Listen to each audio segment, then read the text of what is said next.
Kristo Yezu akozwe. Bifurije amahoro y'Imana kandi mukomeze mugire umugisha mwese mukurikiye uyu muyoboro. Uyu munsi naje kubaganiriza ku ngingo igira iti ituro nk'umuhigo duhigira Imana. Abantu benshi bakunze guhigira Imana mu buryo bwinshi, nyamara bamara gushyikira icyo basabye ntibibuke kuyishimira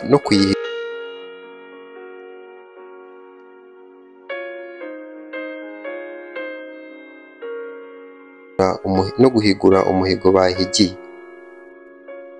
Iyo bibaye bityo bisa no kubeshya Imana cyangwa kuyihenda ubwenge.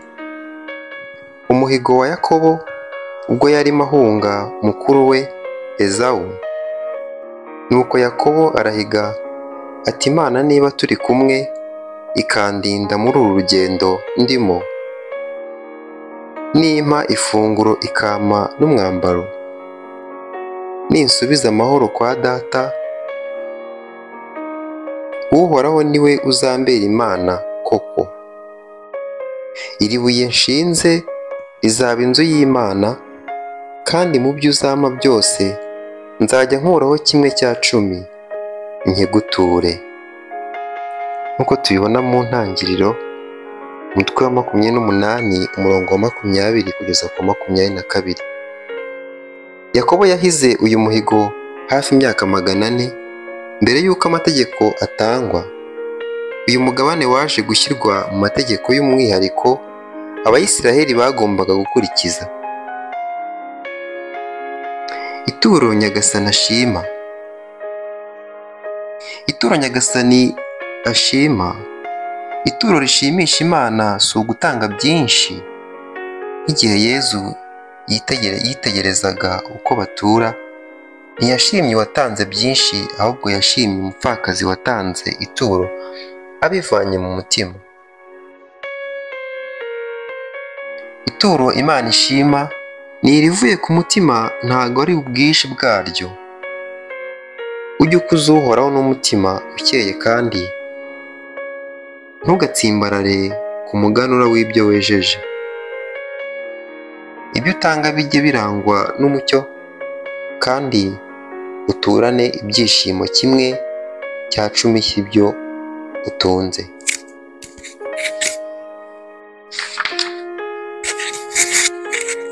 Uhoraho, ukurikije uko nawe yaguhaye, ubikorane umutima ukeye uko wifite, kuko Uhoraho azakwitura akabikwishyura akubye 7. Ntukagire ibyo utanga ugamije gushukana, ntiyabyakira, kandi ntukishingikirize igitambo cy'uburiganya. Nk'uko tubibona kwa mwene Siraki umutwe wa 35. Hari byinshi abantu batanga ariko bagamije gushimwa no gutangarirwa mu ruhame. Ibyo Nyagasani ntabishima. Ibyo na Yezu yarabitsindagiye cyane igihe yangaga abafarisayi n'abigisha amategeko, kuko batanga icyo 10 cy'isogi n'imboga z'inyabutongo, bagaharanira kugaragara neza mu maso y'abantu. Ibyo si byo, kuko yabasabye ko nibatanga ituro ryabo, ikiganza cy'ibumoso kitagomba kumenya icy'iburyo cyakoze. Iryo somo natwe riratureba. Dore ko abantu b'iki gihe tudatanga ituro rishyitse rihuye n'ibyo twinjije mu mutungo wacu. Ushobora kubeshya abantu, ariko ntiwabeshya Imana, kuko Imana byose ibi bibona, igashima ituro rizira uburyarya. Umugabane wa 1/10. Iri turo rya 1/10 ni ituro ritangwa ku buryo buhuje n'itegeko rya Kiliziya. Iri turo rigomba gutangwa buri mwaka kandi rikubahirizwa buri gihe uko umwaka utashye. Bitewe n'icyo buri wese yinjije, ni naryo twita ituro ry'umwaka. Umugabane wa 1/10 wabayeho kuva kera ndetse na mbere y'amategeko. Buri mwaka uzajya ugenura 1/10 ku bihingwa byose uzaba warabibye ukabisarura mu murima wawe. Gutanga iri turo ni itegeko rigomba kubahirizwa. Ituro rya 1/10 mugabanya ku myaka y'imirima yanyu no ku mbuto z'ibiti riba ari umugabane w'Uhoraho. Uyu mugabane ni ubutunzi bw'Imana. Nimuzane mu cyumba cy'ububiko igice cya 10 cyose cy'ibyo mutunze mu ngoro yanjye, habemo ibyo kurya. Uyu mugabane washyiriweho kugoboka abakene. Ariko ntuzararane umulevi utuye mu mujyi wawe, kuko we adafite umugabane cyangwa umunani nkawe. Uko imyaka 3 ishize, uzajya ugenura icyo cya 10 cy'imyaka yose wejeje muri uwo mwaka, maze ubibike mu mujyi wawe, kuko we adafite umugabane cyangwa umunani kimwe n'imfubyi n'umupfakazi bari mu mujyi wawe. Baze barye bahage uko bashaka, kugira ngo Uhoraho Imana yawe aguhe umugisha mu mirimo ukora yose. Uyu mugabane washyiriweho gufasha abalevi n'abatambyi, abakora umurimo mu ngoro, abaherezabitambo n'abandi babafasha mu buryo butandukanye. Imana yabageneye uwo mugabane nk'igihembo. Abalevi nabo, kubera umurimo bashinzwe mu ihema ry'ibonaniro, mbahaye kuzajya bagabana 1/10 cy'umutungo w'Abayisiraheli. Ni nk'igihembo Imana yabageneye kubw'uwo murimo bagomba gukora kandi bakawiyegurira. Dore ko n'ubundi umukozi akwiye igihembo cye. Abakristo bagomba kumva ko abavuga ubutumwa bwa Kristo bagomba nabo kubaho kandi bakabeshaho n'ibyo babakorera.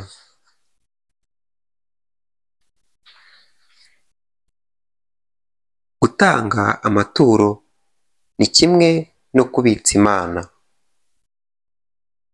Ntimugashakire ubukungu hano mu isi, aho udusimba n'imungu byonona, ahubwo abajura baca urwaho bakiba.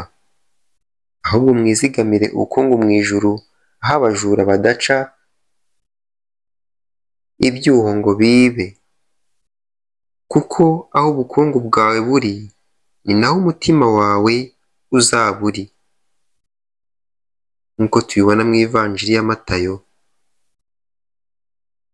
Matayo umutwe wa 6 umurongo wa 19 kugeza ku wa 21.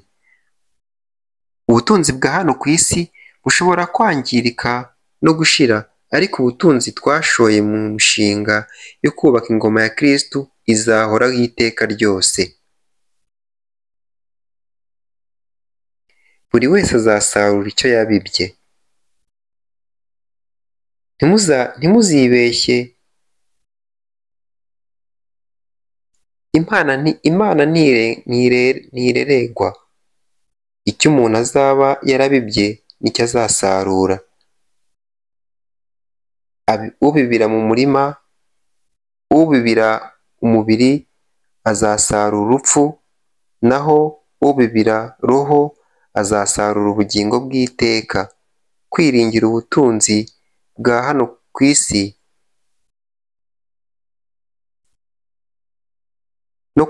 no kubwubakiraho icyizere cy'ubuzima buteza amakuba menshi ku buzima bwacu buzaza. Ni koko umuzi w'ibibi byose ni irari ry'imari, kubera ko bamwe bayobotse byatumye bitandukanya n'ukwemera, maze umutima wabo ushengurwa n'imibabaro itabarika. Hari benshi mu mateka batunze ibya mirenge ku ntenyo, ariko bagapfa nabi, ntacyo bajyanye, kandi ibyabo bikaribwa n'abatarabiruhiye. Nubwo Yezu yabwiye intumwa ze ko bigoye kwinjira mu ngoma y'ijuru ku mukungu, umukungu yavugaga ahari abamwumva nabi. Umukungu yavugaga hari abamwumva nabi, ni umuntu udakeneye gutabarwa n'Imana, kubera ko ubutunzi bwe bwahindutse nk'Imana ye. Ni wa wundi wigizayo umukene ubwe yumva ko yihagije, mbese wubatse ubuzima bwe ku by'isi bihita, naho umukire ufite umutima mwiza arakagira Imana. Abakene baramukunda kandi bizamworohera kubona ijuru, kuko agira benshi bamwifuza kubera ibikorwa bye byiza. Erega abakene n'abaciye bugufi, n'abaciye bugufi nibo batanga ijuru. Gutanga ituro ni itegeko rya Kiliziya. Uzahimbaze Uhoraho mu byo utunze byose, umuture umuganura w'umusaruro wawe, bityo ibigega byawe bizuzura ingano na divayi isendereye urwengero rwawe. Gutanga ituro ni itegeko rya Kiliziya, bityo bikanaba igikorwa cy'impuhwe, kuko iryo turo rigirira abakene, indushyi n'abababaye akamaro, kandi nibyo bibeshejeho Kiliziya. Iyo dutura tuba tubitse Imana, iyo igihe kigeze iratwungukira inshuro nyinshi. Yezu Kristo nawe ubwo yabiguhayemo urugero. Ni ngombwa gutanga ituro rya Kiliziya cyangwa se ituro ryo gufasha abakene igihe batwiyambaje.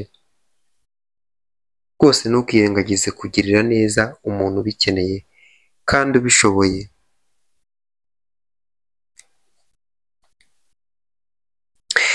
Reka mbashimire mwe mwese twabanye, ngushishikarize kongera kwitekerezaho. Niba mu byo utunze utafataga 1/10 ngo ukigenere Uhoraho, wibuke ko uwakuremye ari we waguhaye ibyo byose utunze.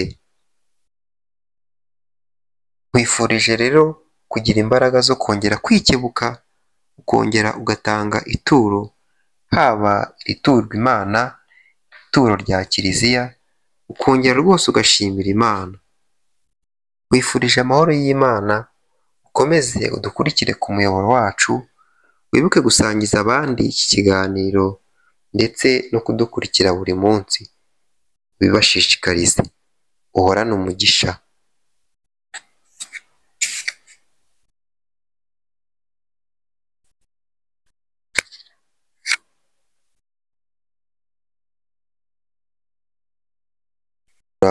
No guhigura umuhigo